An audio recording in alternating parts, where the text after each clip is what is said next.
I mean, English Defence League would not make Tower Hamlets their prime target if they did not have what they consider to be solid evidence from the heart of government. And when you say that you think it's because they're uncomfortable because they know some of this has come from themselves, do you think they're aware that they're exaggerating? We're talking about the mainstream here, or is it because they genuinely believe that rhetoric and that's why they would still be uncomfortable coming out openly on, say, Unite Against Fascism platform?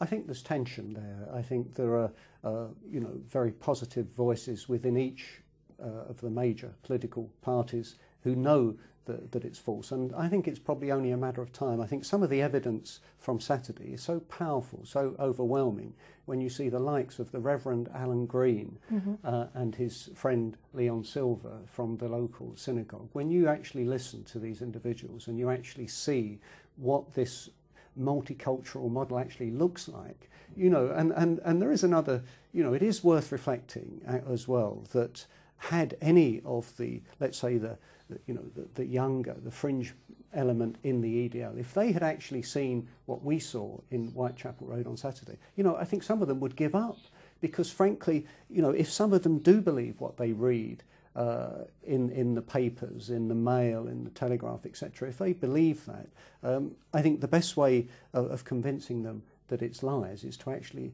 come and see. Well, on that note, there seems to be this stereotyping going on. Is it conscious or unconscious, do you think?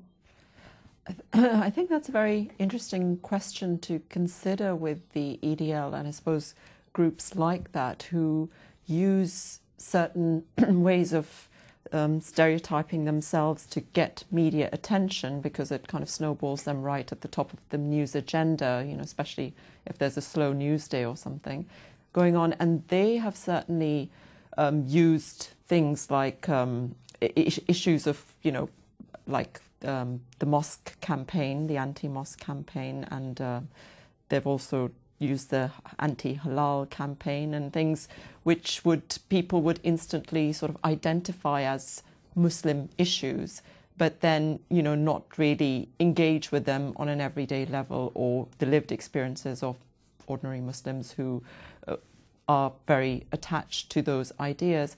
And instead they, you know, use them as a kind of coming together as a, this is something that's not English, this is something that does not belong to this. Muslims are being singled out. So, for example, in the halal meat issue, the Jewish community has kosher meat, very, very similar dietary laws. On the mosque issues, you know, every major faith, you know, has some kind of institutional building where worshippers gather. So, what do you think is unique about the way Muslims are, or the way they're portrayed, which allows people who have extremist ideologies to exploit that? Well, I think there's a longer history to it. Obviously, there's a longer history of representation of Muslims that has taken place. You know, it's taken place before 9/11, but post 9/11 it gathered a certain kind of urgency and immediacy. And people like the EDL have cottoned onto that, and they then deploy some of that particular type of, you know, where being Muslim is associated with things like mosques and, you know, not really what, I suppose, you know, things which are used, objects which are used to identify you visibly as being Muslim rather than what your everyday practices or beliefs or, you know, what you might say in a conversation to an ordinary person. That's not what makes the news. You know, it's what you are not a part of the regular landscape of the country or what's different about you that's flagged up. And that's, EDL unfortunately is doing it in a very negative and aggressive way. And it's interesting with the Jewish connection because they do try on their website to say that they have a positive relationship with a particular group, and the leadership of that group has changed. They have positive relationships with everybody. They still claim to this day they're not against Muslims officially, only against Islamic extremists. But I think some of that has been very much exposed from their own actions. Moazzam, what do you make of Saturday? Do you think it's something which signifies hope for the community, all these different communities have come out, stood side by side? Or do you think it actually shows how far we still have to go where the mainstream establishment still don't turn up in force to stand in that same solidarity? We have our office in the Whitechapel area, and I pray regularly at the East London Mosque. I know what Bob's talking about. The East London Mosque is not in any way at all, or nor can it be regarded as an extremist expounding place. But I think that if you take a look at the EDL, what hasn't really been discussed as much, which I think should be, is that when we're talking about extremism and the conveyor belt to then violent extremism, we're not really talking about what's happening in the, shall we say, white world.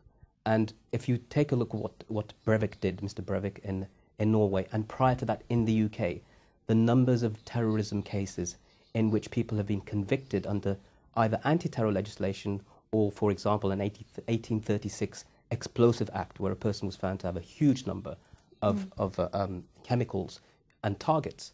That wasn't, the same language wasn't used to describe these individuals as a threat to national security. Yeah, they just become loners or Right. people who need some psychiatric Exactly. help. But here we can see clearly a conveyor belt, because you see the language. Even though they get it wrong sometimes, they don't say Islamic, but they call us Muslimics. And you know, and this is the other thing you see, is that when Bob, you mentioned that, you know, if they read the papers, if only they did read the papers, that would be a great thing. They don't. I think they mostly read a lot of stuff that's on the blogs, and you can see the type of language, a type of mentality. Most of these guys are not well educated, and is it little wonder, therefore, that they express themselves in this way? And the foot soldiers, as it were, may not be well educated, but do you think there is quite a sophisticated narrative that's being pushed by the backers, say? I know that Bob's been investigating some of the people who are behind the EDL who don't normally hear from. You were looking at perhaps where the intellectual and financial backing's coming from. Would you like to explain that to our viewers? I think the latest sort of manifestation of their website gives you some idea about the sort of sophistication of the leadership of the backers. And yes, I think inevitably you will find foot soldiers who lack any real appreciation. But no, I think even at the visible leadership level, someone like Stephen Lennon, actually it is a pretty well developed presentation. And there are sections of the media that feed that, and again, they seek to promote their favourite authors. And again, sometimes this gets quite close to home for the government. One thinks of Michael Gove in the cabinet and his book 7/7, Celsius 7/7. This is definitely part of what's become the. And what was he particularly EDL. saying in that? Do you think that the EDL could latch onto? Yes, that came out around about the same time as Melanie Phillips' Londonistan, and it's part of those foundational texts that really successfully convince many ordinary people in this country that there is a much greater threat than what we normally understand of as Al-Qaeda.